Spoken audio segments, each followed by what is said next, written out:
दोस्तों स्वागत करता हूं आपका अपने इस चैनल इग्नू आइडिया में। आज हम देखने वाले हैं इग्नू यूनिवर्सिटी के बीकॉम या बीकॉम जी के सब्जेक्ट फर्स्ट ईयर का ये सब्जेक्ट है जिसका सब्जेक्ट कोड है BCOC 132। सब्जेक्ट का नाम है business organisation and management. Specially ये लेक्चर वीडियो होने वाला है। इस लेक्चर का आज फर्स्ट वीडियो है इस सब्जेक्ट का, और इसके आगे के जितने भी मॉड्यूल्स हैं, जितने भी ब्लॉक और यूनिट्स हैं, उनकी मैं सेपरेट वीडियो आपके लिए लेकर आऊँगा नेक्स्ट। सो आज हम फर्स्ट वीडियो से स्टार्ट कर रहे हैं। शुरू करने से पहले मैं आपको थोड़ा अपने बारे में बता देता हूँ। दोस्तों मेरा नाम शिवम यदुवंशी है और मैंने MBA किया हुआ है ह्यूमन रिसोर्स मैनेजमेंट में MIT यूनिवर्सिटी ऑनलाइन से। साथ ही मैंने अपना बैचलर बीकॉम जी Indira Gandhi national open university से किया हुआ है जो कि इग्नू है, और इसके साथ मैं वर्किंग प्रोफेशनल हूँ ह्यूमन रिसोर्स डिपार्टमेंट में प्राइवेट सेक्टर में, और इसके साथ में अपना चैनल रन कर रहा हूँ जिसका नाम है इग्नू आइडिया, जो कि आप देख रहे हैं।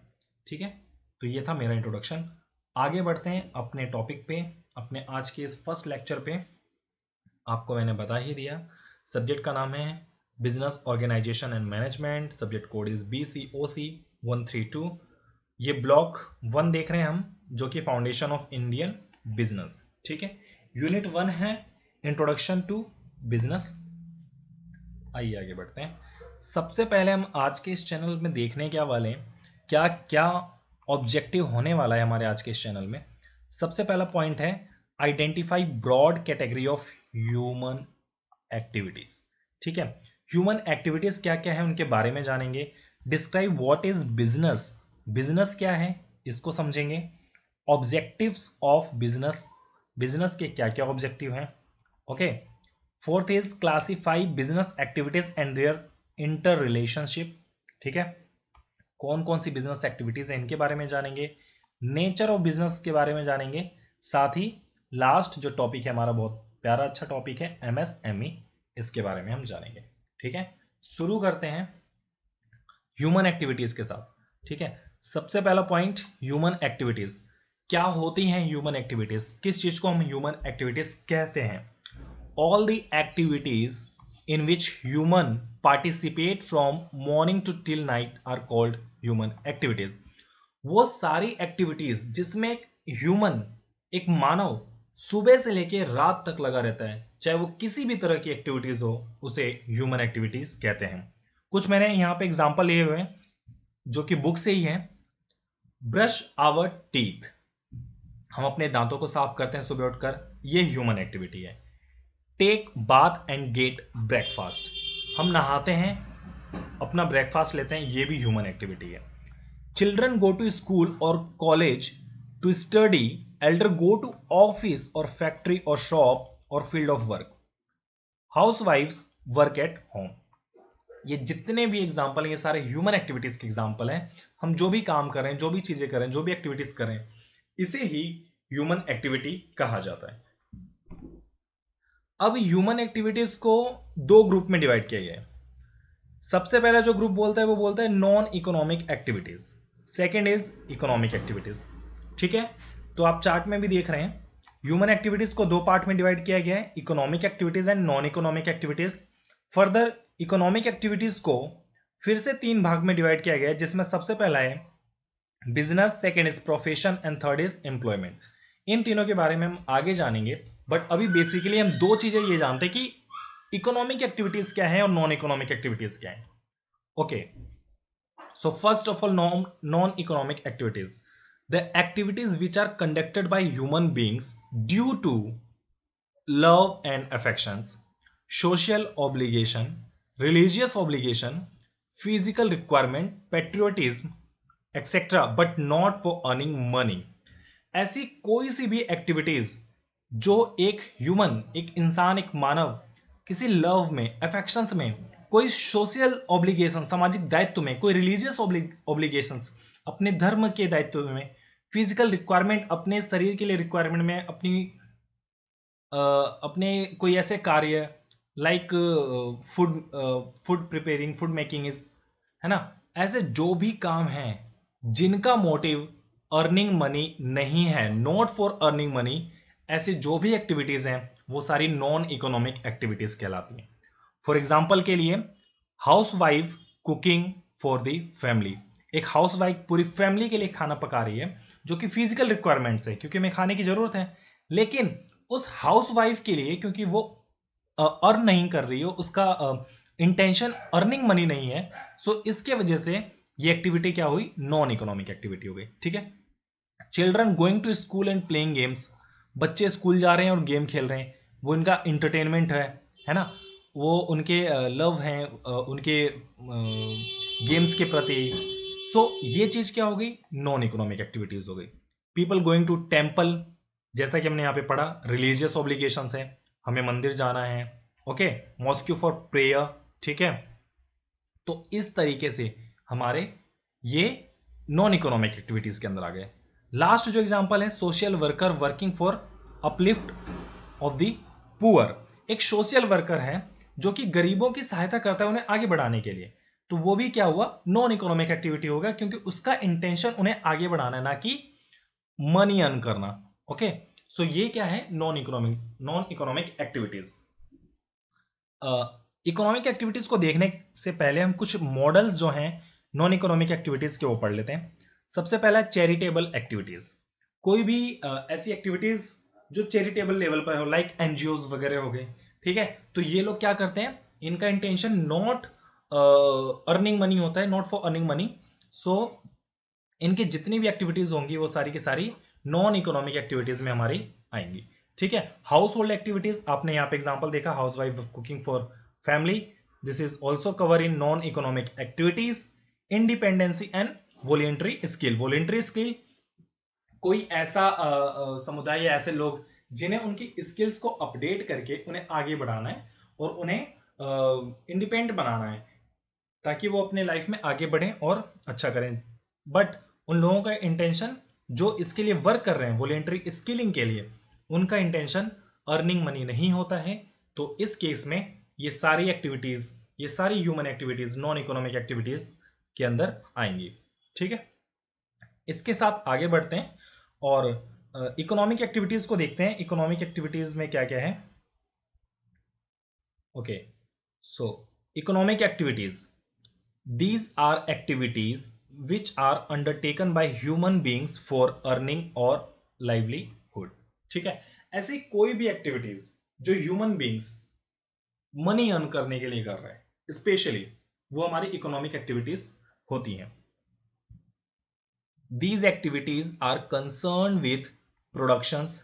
ठीक है, प्रोडक्शंस क्यों बोल रहे हैं, बिकॉज देखते हैं, अभी वो 3 पॉइंट आने बाकी हैं जो हमने स्टार्टिंग में पढ़े हैं कि ह्यूमन एक्टिविटीज को दो ग्रुप में डिवाइड किया गया है, non economic activities and economic activities में। वहीं इकोनॉमिक एक्टिविटीज को भी 3 पार्टों में डिवाइड किया है, जिसमें बिजनेस, प्रोफेशन एंड एम्प्लॉयमेंट आता है। ठीक है, उसके बारे में हम आगे डिस्कस करेंगे। Exchange and distribution of goods and service, so ऐसी जो भी एक्टिविटीज हैं वो हमारी इकोनॉमिक एक्टिविटीज होती हैं, जिनका मेनली इंटेंशन अर्निंग मनी होता है। फॉर एग्जाम्पल के लिए आप देख सकते हैं, a doctor works in the hospital. Okay, एक डॉक्टर है जो कि हॉस्पिटल में काम कर रहा है, हॉस्पिटल में काम करने के अगेंस्ट उसको क्या हो रहा है, मनी अर्न हो रही है, पैसा कमा रहा है। लेकिन वही डॉक्टर अगर अपने बेटे को दवाई दे रहा है किसी टाइम पे किसी इमरजेंसी में, सो उस समय उस डॉक्टर के लिए वो क्या होगा, उसके सोशल ऑब्लिगेशंस होंगे, उसके फैमिली ऑब्लिगेशंस है, जो कि नॉन इकोनॉमिक एक्टिविटीज में कवर होंगे। लेकिन अगर वो हॉस्पिटल में जाके काम कर रहा है और पैसे कमा रहा है, तो वो इकोनॉमिक एक्टिविटीज के अंदर कवर होंगे। ठीक है, सेम केस है teacher working in A school, एक टीचर स्कूल में पढ़ा रहा है, तो स्कूल से वो पैसे अर्न कर रहा है, इस केस में ये इकोनॉमिक एक्टिविटीज है। लेकिन वही टीचर अगर अपने बच्चों को पढ़ा रहा है, सो वो नॉन इकोनॉमिक एक्टिविटीज के अंदर आएगा। Employee going to his office, okay, office जाकर प्राइवेट सेक्टर में जॉब करना या फिर पब्लिक सेक्टर में जॉब करके मनी अर्न करना is also cover in economic activities. Farmer working in the field also a economic activities. Okay, so अभी तक आपको कॉन्सेप्ट समझ आ गया होगा। हमने सबसे पहले ह्यूमन एक्टिविटीज को देखा, ह्यूमन एक्टिविटीज के पार्ट देखे, क्या ग्रुप है, 2 ग्रुप में डिवाइड किया गया है, non economic and economic activities, ये हमने कवर कर लिया। आगे बढ़ते हैं, अब हम देखेंगे difference between economic and non economic activities. Okay, difference between economic and non economic activities. सबसे पहले बेस ऑफ डिफरेंस क्या है, मीनिंग क्या है। इकोनॉमिक एक्टिविटी और नॉन इकोनॉमिक एक्टिविटीज की मैंने आपको मीनिंग बता ही दी है, इसका क्या है फिर भी एक बार देख लेते हैं। Economic activities are the activities which are perform for financial gain, ठीक है।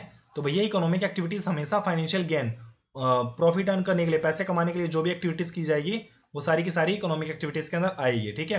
Working in the factory, factory में जाके काम करोगे तो पैसे कमाओगे, ऑफिस में जाकर काम करोगे तो पैसे कमाओगे, तो इन पैसे को जो अर्न कर रहे हैं ये हमारी इकोनॉमिक एक्टिविटीज के अंदर आ रहा है।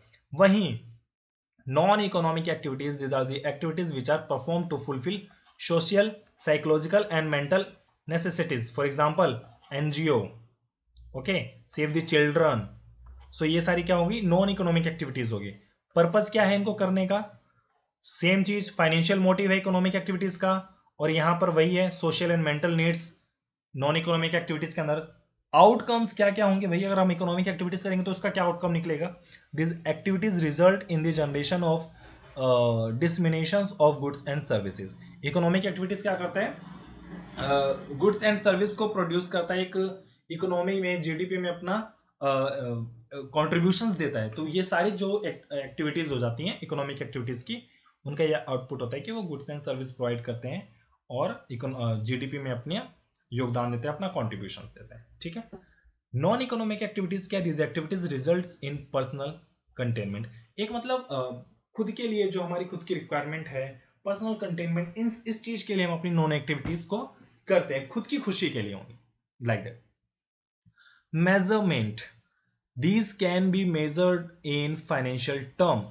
इकोनॉमिक एक्टिविटीज को फाइनेंशियल टर्म में मेजर कर सकते हैं, लेकिन नॉन इकोनॉमिक एक्टिविटीज को आप सिर्फ पर्सनल फुलफिलमेंट टर्म्स में ही मेजर कर सकते हैं, ठीक है। वैल्यूज क्या है, these economic activities, these action add value to the national income. जैसे कि मैंने बोला ना कि इकोनॉमिक एक्टिविटीज क्या होती है, वो जीडीपी में कंट्रीब्यूट करती है, जीडीपी में ऐड करती है वैल्यू, लेकिन नॉन इकोनॉमी ऐसा कुछ भी नहीं करती है, not add any value, okay.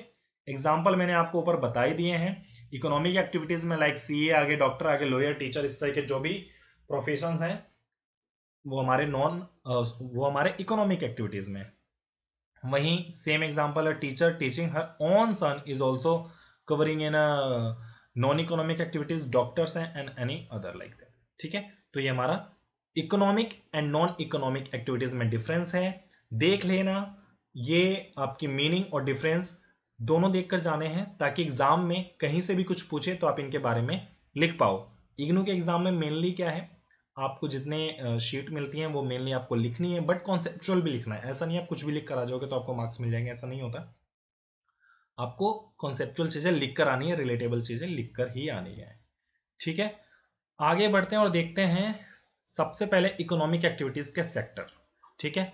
ऊपर हमने मॉडल्स पढ़े थे नॉन इकोनॉमिक्स के, ठीक है, बट अब हम यहां पर पढ़ेंगे sector of economic activities. Economic activities के क्या क्या सेक्टर हैं, मेनली 3 तरह के सेक्टर होते हैं, ओके। प्राइमरी, एक सेकेंड, ठीक है। सो मेनली 3 तरह के सेक्टर होते हैं, primary economic sector, second is secondary economic, and third is territory economic sector. So primary economic sector क्या करता है, प्राइमरी इकोनॉमिक सेक्टर जो है एक ना रॉ मटेरियल को प्रोड्यूस करता है।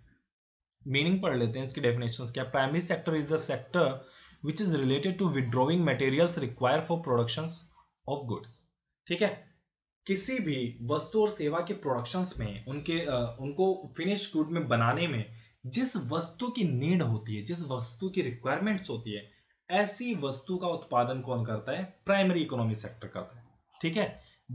These are the activities which are dependent upon nature. Primary economic sector में जो भी हमारी एक्टिविटीज आ रही हैं, जो भी हमारे काम आ रहे हैं, वो कहीं ना कहीं पर्यावरण पे निर्धारित है, हमारे नेचर पे निर्धारित है।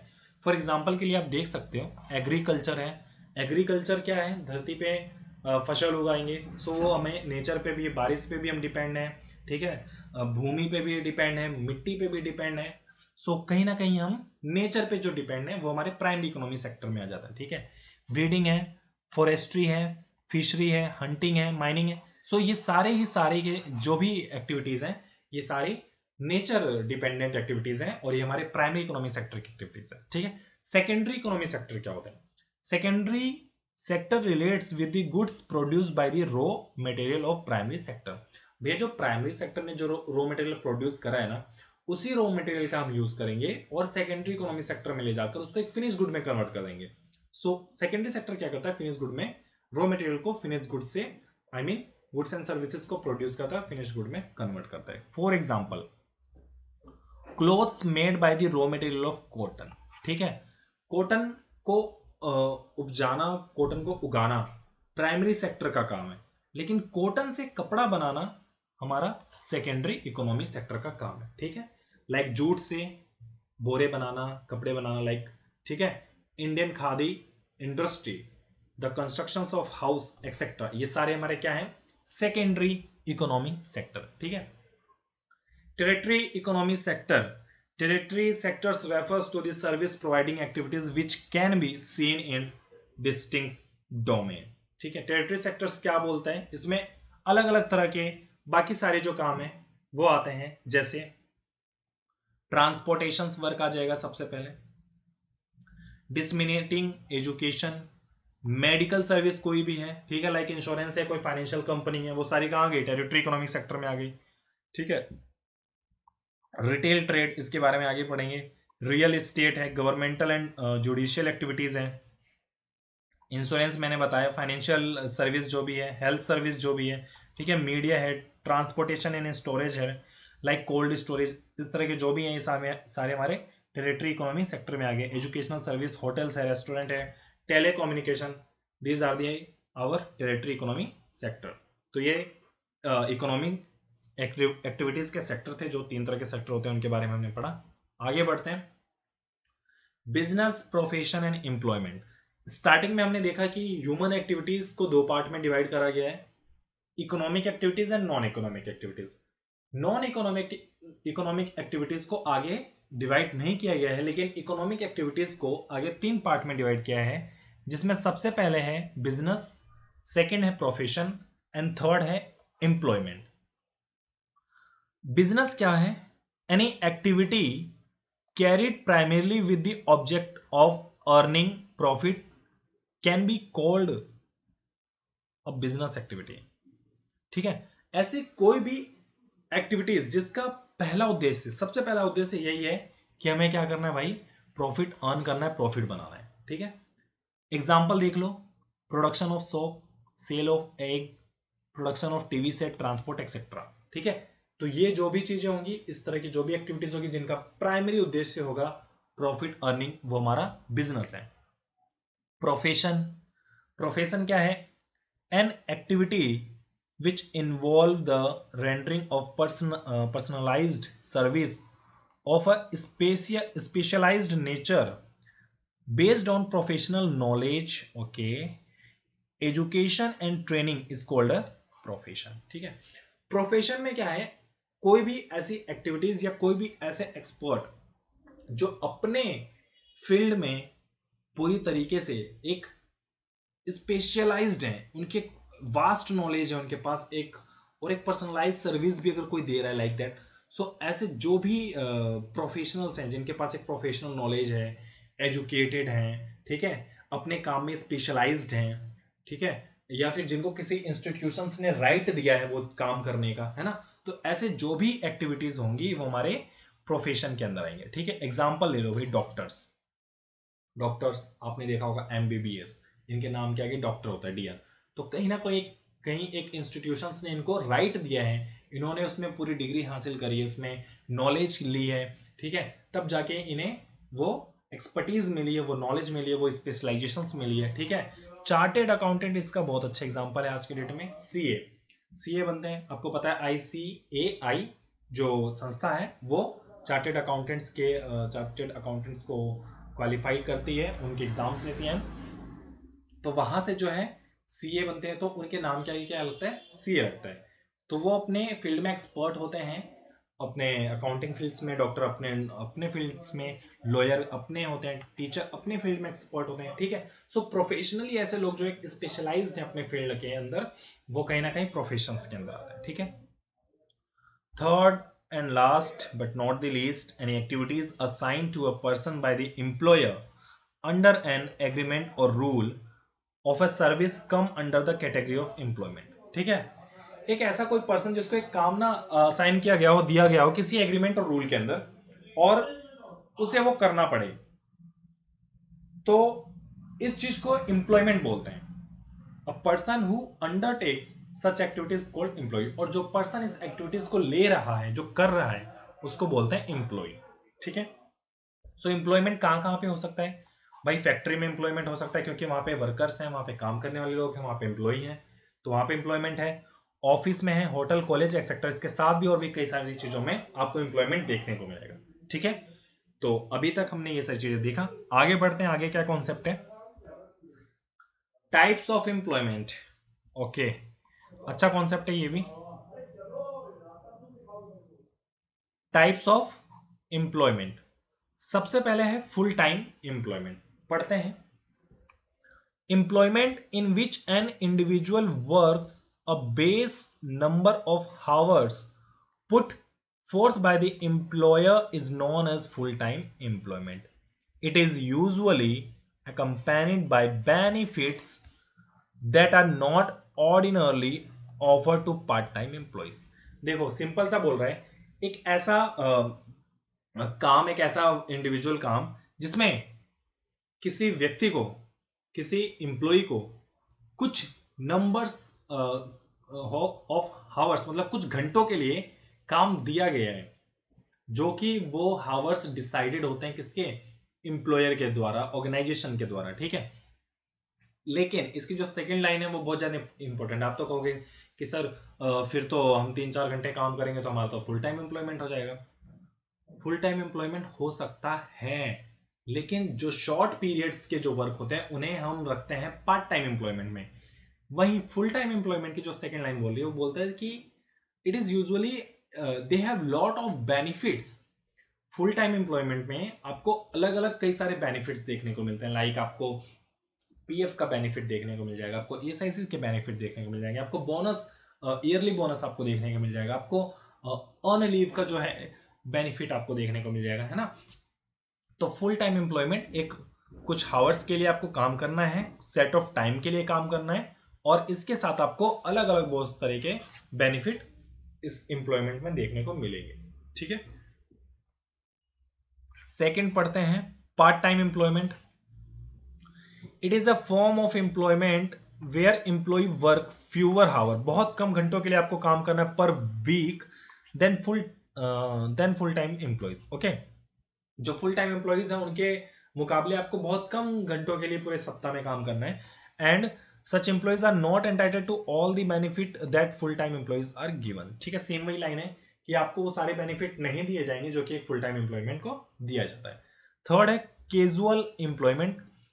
Casual employees are recruited on an irregular basis.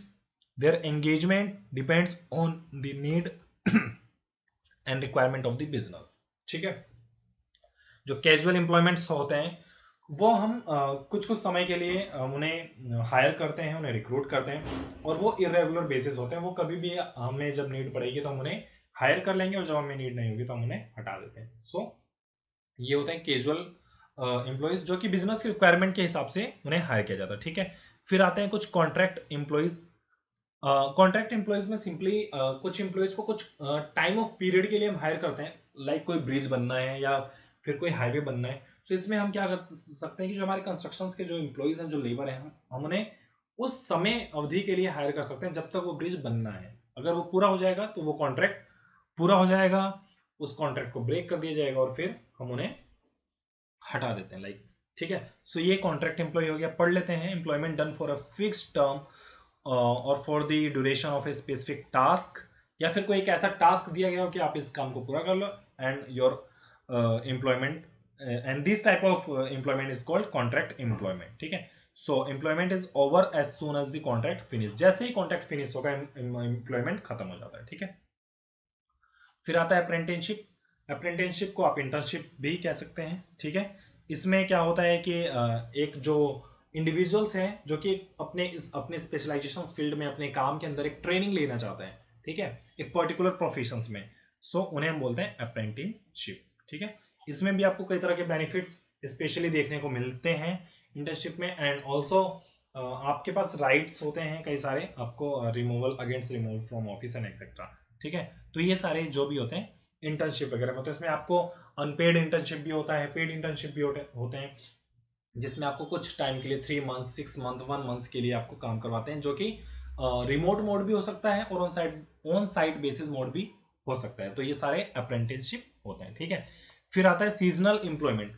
Seasonal workers provide their service on seasonal basis. For example, in the hotel catering trade, seasonal workers are subject to special cooperative settlement provisions regarding their working time as well as the full social insurance protections, ठीक है।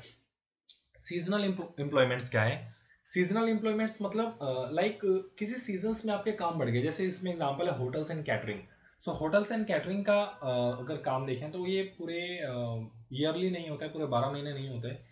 जब इनका seasons आता है, जब wedding seasons आते हैं, सो इस टाइम पे क्या होता है, इनका वर्क जो होता है वो पीक लेवल पे होता है। तो ऐसे जो वर्कर्स होते हैं जो इस टाइम पे काम करते हैं उन्हें सीजनल एम्प्लॉयमेंट्स कहा जाता है। इसके एक दो एग्जाम्पल हम और ले सकते हैं, लाइक अगर हमें विंटर्स के जो क्लोथ्स हम पहनते हैं, सो विंटर टाइम्स में क्या होता है कि उनकी प्रोडक्शन यूनिट जो होती है बढ़ जाती है, उनके काम भी बढ़ जाते हैं।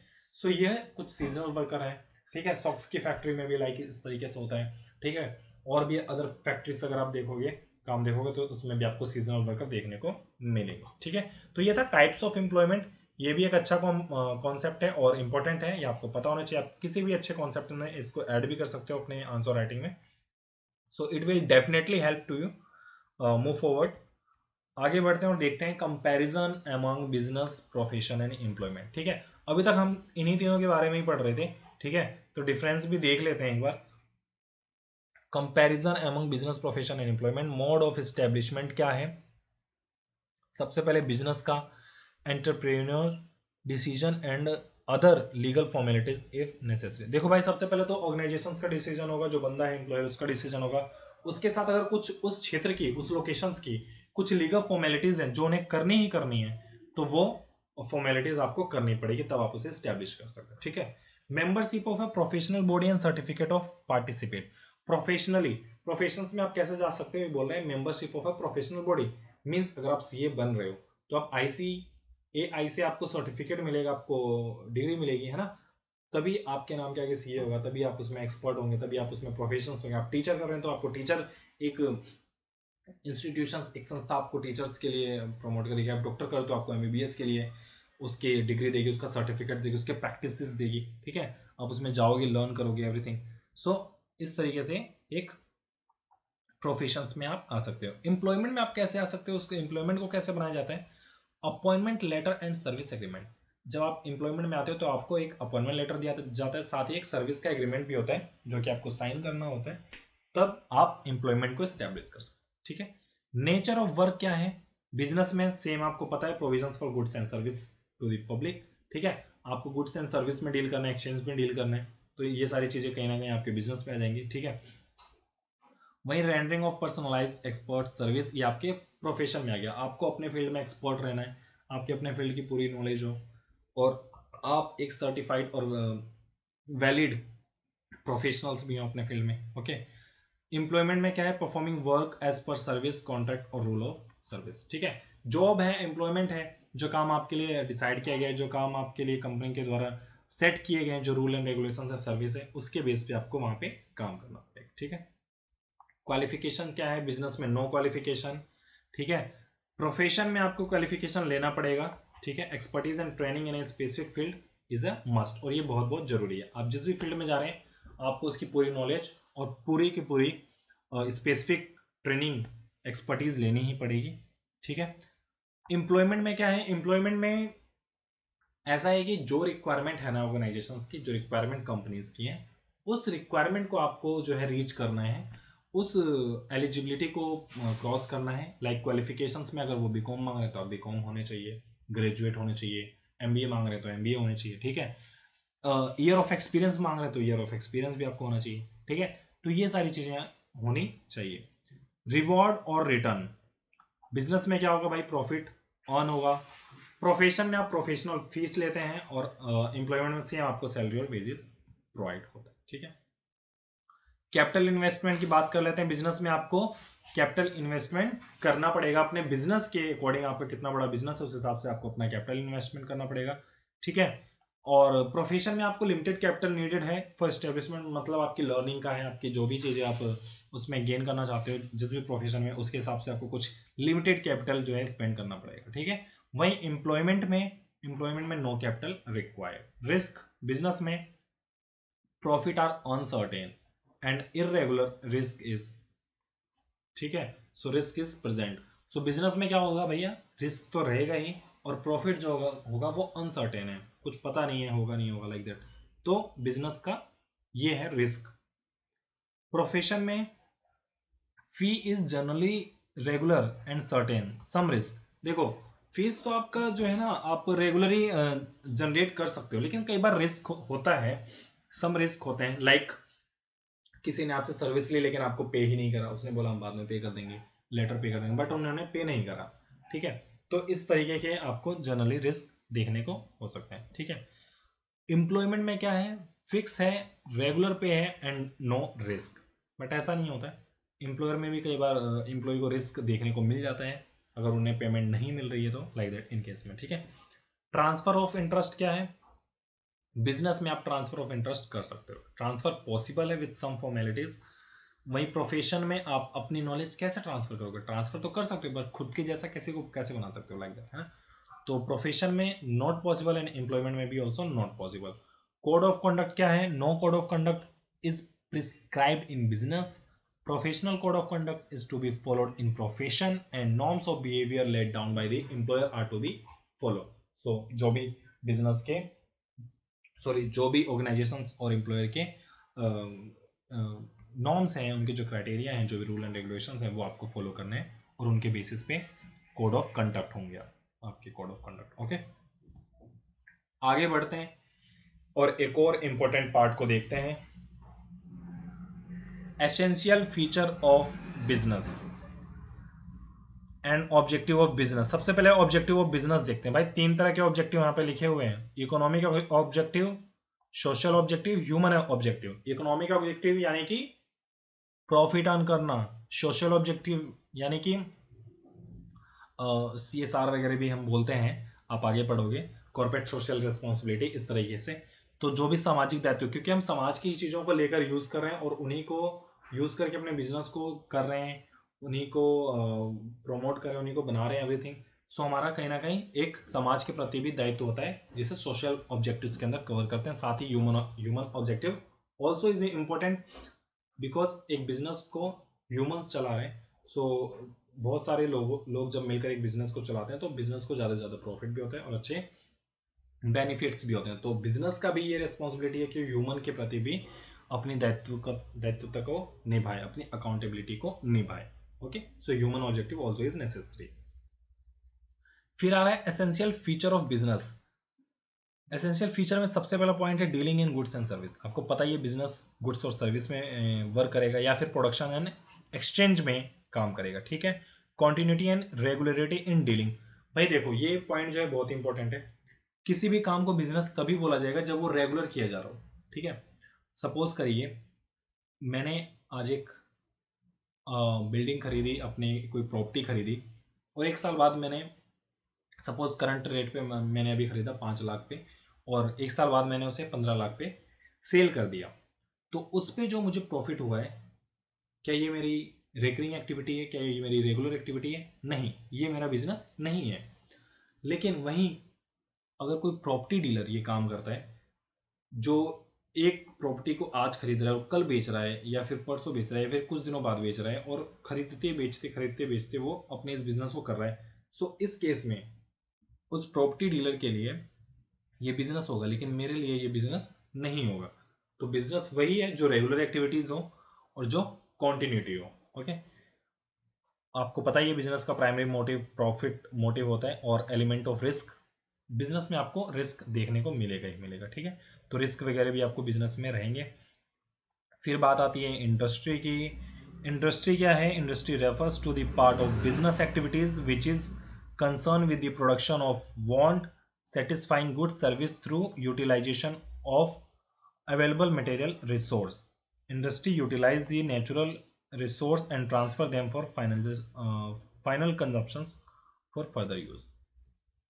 ओके, सो इंडस्ट्री क्या है? इंडस्ट्री जो है ना बिजनेस एक्टिविटी का एक पार्ट है जो कि production of goods, production of service में काम कर रहा है, और कहीं ना कहीं जो हमारे मटेरियल अवेलेबल हैं, जो हमारे रिसोर्स हमारे समाज में हमारे आसपास जो अवेलेबल हैं, हम उनको लेकर उनका यूज करके और एक ऐसे फिनिश गुड में उसको कन्वर्ट कर रहे हैं ताकि जो उसका यूज है एक कंज्यूमर तक, जो उसे उपभोग करना चाहता है, वहां तक उसे पहुंचे। ठीक है, तो बेसिकली क्या करता है? यूटिलिटी टू गुड्स में कन्वर्ट करता है। एक मतलब किसी सामान को एक ऐसे फिनिश गुड में कन्वर्ट करेगा कि हम उसका यूज कर पाए अपने लाइफ में, एक कंज्यूमर उस वस्तु का यूज कर सके, उस ऐसे स्थान को और ऐसे जगह को इंडस्ट्री बोलते हैं। Classification of industry. अब भाई इंडस्ट्री को भी कुछ कुछ भागों में बांटा गया होगा। क्या कैसे कैसे बांटा गया है, आइए देखते हैं। सबसे पहले है on the basis of the nature of activities. Industry का एक्टिविटीज जो है, मतलब नेचर ऑफ वर्क क्या है, नेचर ऑफ एक्टिविटीज के बेस पे इंडस्ट्री को कैसे डिवाइड किया गया है। सबसे पहला है extractive industries, genetic industries, manufacturing industries and construction industries. ये है नेचर ऑफ एक्टिविटीज के बेस पे चार है: extractive, genetic, manufacturing and constructive industries. Nature of goods produced, ठीक है, नेचर ऑफ गुड्स किस तरह की आप वस्तु उत्पादन कर रहे हो, इसके बेस पे भी इंडस्ट्री को दो भाग में डिवाइड किया गया है। पहला या तो कंज्यूमर गुड या फिर प्रोड्यूसर गुड्स। ठीक है, तीसरा देखते हैं on the basis of the level of investment. Investment के लेवल पे इंडस्ट्री को किस किस भाग में डिवाइड किया गया। तो सिंपल सी बात है, हैवी इंडस्ट्री या तो भारी, या फिर लाइट इंडस्ट्री, या फिर जो हल्की जिन पे कम इन्वेस्टमेंट है। ठीक है, on the basis of size of the activities. Activities के साइज पे भी डिवाइड किया गया है, यानी कि आपका स्मॉल स्केल है या फिर लार्ज स्केल है, छोटे स्तर पे काम कर रहे हो या बड़े स्तर पे काम कर रहे हो। ठीक है, एरिया ऑफ ऑपरेशंस पे भी डिवाइड किया गया है, रीजनल है, नेशनल है या मल्टीनेशनल, मतलब छोटे एरिया पे कर रहा है या फिर पूरे अपने नेशनल लेवल पर कर रहा है या फिर मल्टीनेशनल लेवल पे इंडस्ट्री काम कर रहा है। ठीक है, सो एक क्लासिफिकेशन ऑफ इंडस्ट्री है, इंडस्ट्री को किस किस भागों में बांटा गया है, कैसे कैसे भाग बांटा गया है वो है। फिर एक बहुत अच्छा पॉइंट है कॉमर्स। कॉमर्स क्या है, वाणिज्य क्या है ना? All the activities which establish link between the producer of goods and consumers. These goods and maintain a smooth and uninterrupted flow of goods between them come under commerce। बहुत अच्छी बात है। All the activities which establish link between the producers of goods। एक वस्तु जहां उत्पाद हो रहा है वहां से लेकर एक कंज्यूमर तक, एक उसके उपभोक्ता तक पहुंचाने का जो प्रोसेस है ना, इसी प्रोसेस को कॉमर्स बोला गया। ठीक है, एक वस्तु एक इंडस्ट्री में, एक ऑर्गेनाइजेशन में उत्पादित किया गया और एक कंज्यूमर के घर तक पहुंचाने की जो एक्टिविटीज़ है, इसको कॉमर्स बोलते हैं। कॉमर्स को दो भागों में डिवाइड किया गया है इस चार्ट के अंदर। पहला है ट्रेड, दूसरा है एड टू ट्रेड्स। ट्रेड में इंटरनल ट्रेड है, एक्सटर्नल ट्रेड है। इंटरनल ट्रेड आपको पता ही है, होलसेल है, रिटेल है। होलसेल मतलब किसी वस्तु को बहुत ज़्यादा मात्रा में खरीद लेना। ठीक है, बहुत ज़्यादा मात्रा में, लाइक हाई क्वांटिटी में खरीद लेना। ठीक है, हाई क्वांटिटी में आपने लिया। रिटेल खुदरा माल, लाइक शॉपकीपर्स वगैरह जो होते हैं वो लोग रिटेल ट्रेड करते हैं। ठीक है, सो इंटरनल ट्रेड है। एक्सटर्नल ट्रेड, इंपोर्ट ट्रेड, मतलब आप आउट ऑफ कंट्री से अपने कंट्री में कोई जो है माल या सामान या गुड्स जो है परचेज कर रहे हो, सो इसको इंपोर्ट ट्रेड के अंदर कवर करते हैं। एक्सपोर्ट ट्रेड मतलब अपने देश से किसी और देश को माल हम जब भेजते हैं या सेल करते हैं तो होता है export trade. Re export trades क्या होते हैं? री एक्सपोर्ट ट्रेडर्स, लाइक मैंने किसी देश से सामान खरीदा और सेम गुड्स एंड सर्विस को विदाउट एनी चेंजेस मैंने किसी और कंट्री को बेच दिया। ठीक है। तो एक से खरीदा और सेम चीज को बिना किसी कन्वर्ट किए, बिना चेंजेस के किसी अदर कंट्री को सेल कर दिया, सो वो हो गया री एक्सपोर्ट ट्रेडर्स। ठीक है। A2 ट्रेड्स में आपको पता है बैनर है, इंश्योरेंस है, बैंकिंग सेक्टर है, वेयर हाउस सेक्टर है, ट्रांसपोर्टेशन है। सो ये सारे जो सेक्टर्स हैं वो A2 ट्रेड्स में आते हैं। आगे, और आई थिंक इस लेक्चर का लास्ट कॉन्सेप्ट भी है MSME, micro small and medium size enterprises. ठीक है। MSME, Ministry of Micro, Small and Medium Enterprises, is the apex body of the formulation and administrations of rule, regulation and laws relating to micro, small and medium enterprises in India. ठीक है। MSME register provide a variety of benefit. ठीक है। सो MSME क्या करता है, जो micro हैं, जो छोटे लेवल्स के जो उद्योग हैं, जो मीडियम एंटरप्राइजेस हैं, उनको क्या करता है, हेल्प करता है, उनको रजिस्ट्रेशंस कराता है और उनके बेस पे उन्हें कई तरह के बेनिफिट जो है प्रोवाइड कराता है। ठीक है। कुछ बेनिफिट्स मैंने यहां पे भी लिखे हुए हैं, जैसे rate of interest charge would be very less. ठीक है। टैक्स सब्सिडीज आपको मिलेगी, कैपिटल इन्वेस्टमेंट में आपको सपोर्ट मिलेगा गवर्नमेंट की तरफ से। ठीक है। यहाँ पे जो benefit offered under the MSME act, easy availability of loan, आपको लोन आसानी से मिल जाता है। ठीक है। गवर्नमेंट प्रोक्यूरमेंट प्रायोरिटी है, लो इंटरेस्ट ओवरड्राफ्ट है, कंसेशनल इलेक्ट्रिसिटी है, रिबेट इन टैक्स है, 50% डिस्काउंट ऑन IP प्रोडक्शन है, MSME कंसिलेशन सेंटर से आपको हेल्प वगैरह जो है बेनिफिट्स मिलते हैं। ठीक है। Micro small and medium enterprises कैसे डिसाइड करेंगे कि कौन सा माइक्रो है, कौन सा स्मॉल है। ठीक है। माइक्रो क्या है, स्मॉल क्या है, मीडियम क्या है। तो इनको थोड़ा सा डिवाइड किया गया है। जो इनकी इन्वेस्टमेंट होगी प्लांट एंड मशीनरी में, एक्सक्लूड करके land and building for enterprise engage in manufacturing और प्रोडक्शन, प्रोसेसिंग और preservation of goods. Okay. So micro जिनका 25 लाख से ज़्यादा ना हो, स्मॉल 25 लाख से 5 करोड़ तक का हो, और मीडियम एंटरप्राइजेस जिनका 5 करोड़ से मोर देन 5 करोड़ लेकिन 10 करोड़ से ज़्यादा नहीं होना चाहिए। ठीक है। तो वो सारे हमारे माइक्रो के, स्मॉल के और मीडियम एंटरप्राइजेस के इन्वेस्टमेंट है। Investment in equipment is excluding land and building for enterprises engaged in providing or rendering for service loan up to 1 lakh crore। ठीक है। Not exceeding rupees 10 lakh। ठीक है। Micro में 10 लाख से ज़्यादा नहीं होना चाहिए, स्मॉल एंटरप्राइजेस में 10 लाख से 2 करोड़ तक होना चाहिए, और मीडियम में 2 लाख से 2 करोड़ से ज़्यादा हो लेकिन 5 करोड़ से 2 लाख से 2 करोड़ से ऊपर हो और 5 करोड़ से ज़्यादा नहीं होना चाहिए। ठीक। तो ये है। ओके। सो हम बिल्कुल एंड में आ गए हैं अपने इस लेक्चर के।